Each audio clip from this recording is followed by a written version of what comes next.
This is Akashwani. In the program Insights, now we bring you a discussion on initiatives for upliftment of tribal population in the country. The participants are Pravir Krishn, former Managing Director, Tribal Co-Operative Marketing Federation of India, and Omvesh Upadhyay, anchor.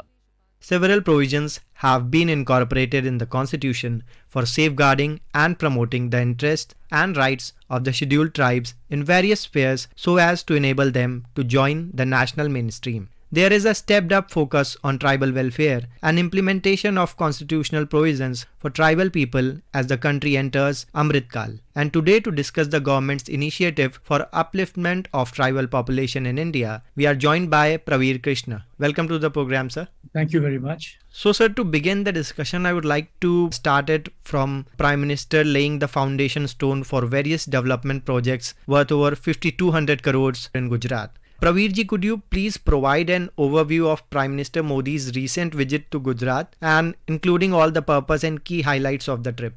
Tribal development requires focused growth. So it has to be dealt in a manner which suits the requirements of the tribal. So the present set of schemes that have been started focus at infrastructure, health, education, to promote all-round tribal development, which has to be seen distinctly from other rural and other streams of development, because tribal needs are very, very different from what is needed for other sections of the society, and therefore it's a step in the right direction to focus on tribal development and to answer the questions that need to be answered for specifically with reference to tribal development. Tribals live in a very different setup. They live inside forests, they live inside areas which are inaccessible, and their needs of development, health, education, infrastructure are certainly different from the rest of the society. So it's a step in the right direction that the Prime Minister has launched these specific schemes focusing the requirements of the tribals. Absolutely. And as you highlighted the importance of specific development projects to uplift the tribal community, speaking at the event in Gujarat, Prime Minister Modi said that the poorest of the poor in this country will get all the basic amenities including house, piped water, electricity and education. He highlighted his government is focusing on strengthening infrastructure for education and also for skill development of the youths in tribal regions. So when we hear the news that over 14,000 PM Shri schools are being set up in the country to provide quality education, and then there are 740 Eklavya residential model schools to serve around 3.5 lakh tribal students, Pravir ji, how does this increase align with the government's broader vision for the socio-economic upliftment and empowerment of tribal communities in India? As we can see, education is the basis for any development of any section of the society. As we all know, tribals fall at the bottom rung of the development structure of the country, and education empowers them to take the next steps, a better quality of life and a better development prospects. So opening these Eklavya residential schools and highly quality-oriented education for tribals would provide a giant leap in this direction of tribal empowerment and tribal development. As we all know that this sets the pace. A good educational background for development of any enterprise or any development strategy is an essential parameter. So to focus on education and then in areas where the tribals reside, like the Eklavya residential schools, which also gives a lot of focus on their skills. So this would be a very, very important step in the direction of tribal development. It's not just the normal education that we are providing in these areas, but education which is focusing on the needs of the tribe, their skill sets, and their ability to then learn and quickly grow and join the mainstream and do as well as anybody else. Absolutely. When we are talking about opportunities for young people from tribal communities getting better education options, it is not only limited for them to come forward in pursuing their dreams, but also opening up of opportunities if they wish to study abroad. Per se, recently Tribal Ministry offered 500 plus scholarships for students who are willing to study abroad on government expenses. How do you see that? You see, once having provided them with the basic quality education to match the best in the rest of the country, it becomes very imperative that they are taken to the next level, which is beyond this. So it's school education, then college education, and then higher education. All this will facilitate the tribal youth to join the mainstream and at level playing terms. Because you see, they live in areas which are inaccessible, they live in areas which are regionally backward. So to provide them with a level playing field with high quality education at the school level, at the college level, and then provide them access to higher education outside the country, certainly revolutionary and will help them to get into the best possible streams. That will also be an incentive for others to follow. So this will open the floodgates for the tribal youth to get into the big time of education, enterprise, and then whatever stream of development they want to choose. So it gives them a choice. This choice, which was not available earlier, is now open to them to take it up and then grow and grow and grow. Absolutely, and current government agenda is also about multidimensional upliftment of tribal communities. Per se, in Amrit Kal, India is aiming to eliminate sickle cell anemia by 2047, and extensive campaigns has begun universal screening of 7 crore people in the age group of 0 to 40 years in affected tribal areas. So Pravir ji, when we look at it in terms of health and secure life for people, especially of tribal communities, how significant are initiatives like these? 5 crore of the tribal families still live in forests.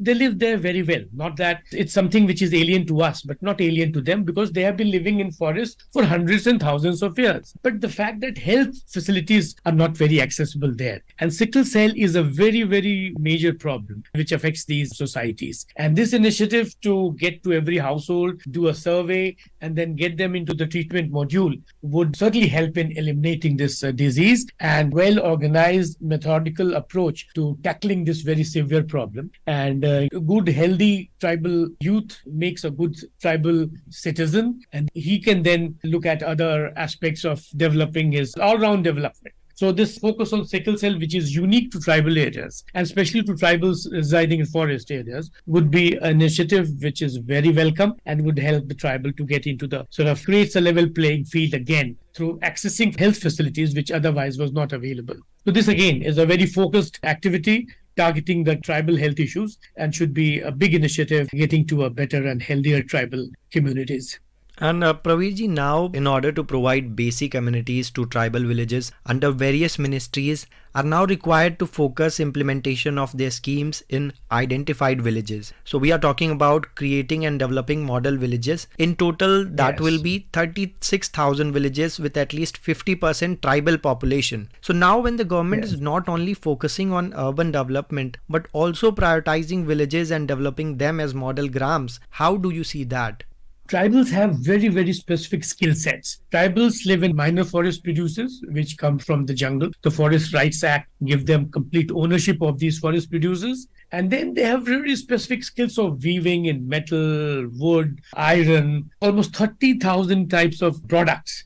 So the minor forest producers and the skill sets that they have to weave and produce products of our requirement is what needs to be developed. So from a gathering society to a production, value addition, branding and marketing initiative is that will lead them into enterprise. For example, minor forest producers. India has almost more than 100 minor forest producers which have been given a minimum support price. Now, once this is procured at minimum support price, selling them as raw material gives them a good price. But if you process it and then value add, it gives them almost 10 times the price. For example, tamarind. Tamarind sells 34 rupees a kilo on MSP. Now, if you process it, which is a simple process of deseeding and defibering, the value of the tamarind grows up to almost 400 rupees a kg. And if you then transform it into chutney, powder and masala, it sells for almost 1,000 rupees a kg. So the journey from 30 rupees to 1,000 rupees is what the tribal enterprise or the tribal entrepreneur has to undertake in almost 100 types of things that tribals produce in forest areas. So this village linked plan is focusing on what is being produced and what are the skill sets available in every village. Is it weaving? Is it pottery? Is it woodwork? Is it metalwork? And then concentrating on value addition, branding and marketing. This gives them this whole value structure, the whole market-led development story where tribal skill sets and tribal strengths are then focused into giving them higher incomes, almost 5 to 6 times their already existing incomes. So this is what we is now put under one umbrella the Pradhan Mantri Janjatiya Vikas Mission, which TriFed is spearheading almost 50,000 tribal enterprises in the country through value addition, branding, packaging, and marketing, and convert almost 50 lakh tribal youths into entrepreneurs. So from a gathering economy to a production economy to a manufacturing economy, and then an enterprise and market-oriented economy is what will give the quantum jump that tribal economies and tribal development needs. Absolutely. And Pravirji, you do talked about tribal entrepreneurs and TriFed and how it is helping them to create a market and create a brand for their product. Is it also helping tribal entrepreneurs to sell their products not only in India but globally as well?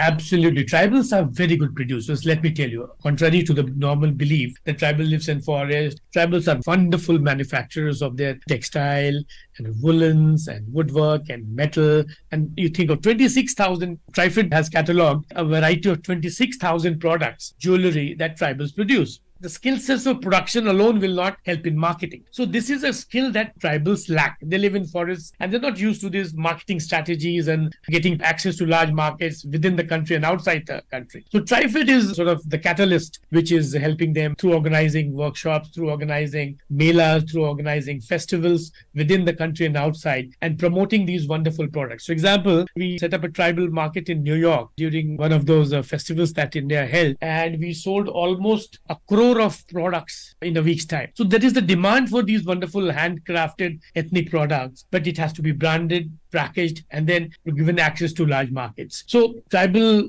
enterprise will help in good quality production, and then a little hand-holding from government agencies and marketing agencies and commercial entities will take these goods to all parts of the country and all parts of the world. And then, as we have already experienced, there's a wonderful demand for it. So once demand and supply meets through a marketing strategy of good packaging, good branding, the tribal enterprise, the tribal economies, the tribal entrepreneurs, the tribal producers would really sort of not only produce, but earn about 10 times more than what they're earning. So this is the livelihood program for the tribals. This is just not branding, packaging, and marketing. This is a livelihoods program which gives about 10 times more income to the tribal producer once he's converted into an entrepreneur through these packages and access to large-scale markets within the country and outside and beyond. The Indian embassies are helping a lot. The Indian business houses are helping a lot. And then TriFed is sort of catalyzing all this and focusing it. E-commerce has been a huge market eye-opener for us. And through the Tribes India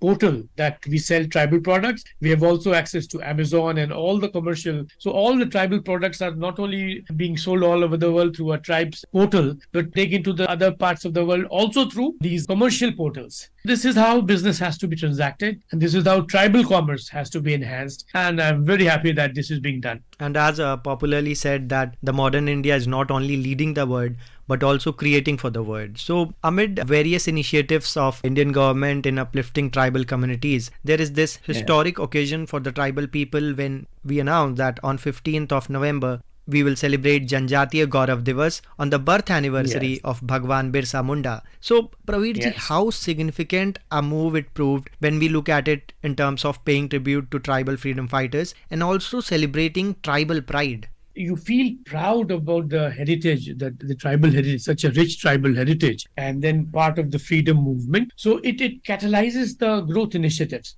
So a proud people do better business. A people who are proud of their heritage, a people who are proud of their skills, the people who are proud of their products, because they need to be proud of it. So 15th November anniversary of Bhagwan Birsa Munda that is celebrated gives a fillip and acts as a catalyst to focusing on the activities that we are undertaking of branding, packaging, the various social empowerment initiatives, the various business empowerment initiatives, the various economic empowerment initiatives, the various health initiatives, the various education initiatives, which are all focused and aligned to tribal needs. On that note, we conclude the program. Thank you so much, Pravirji, for joining us on Akashvani. Thank you.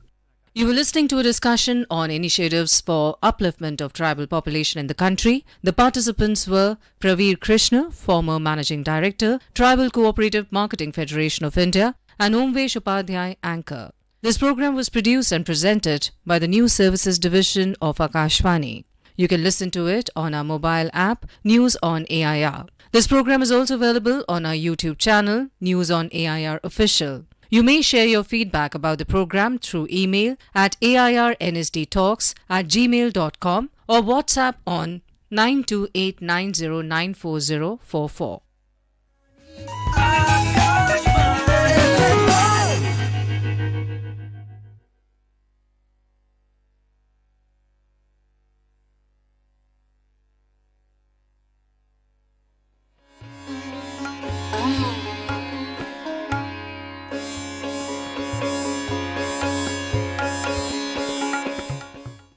और अब से थोड़ी ही देर में आप सुनेंगे समाचार।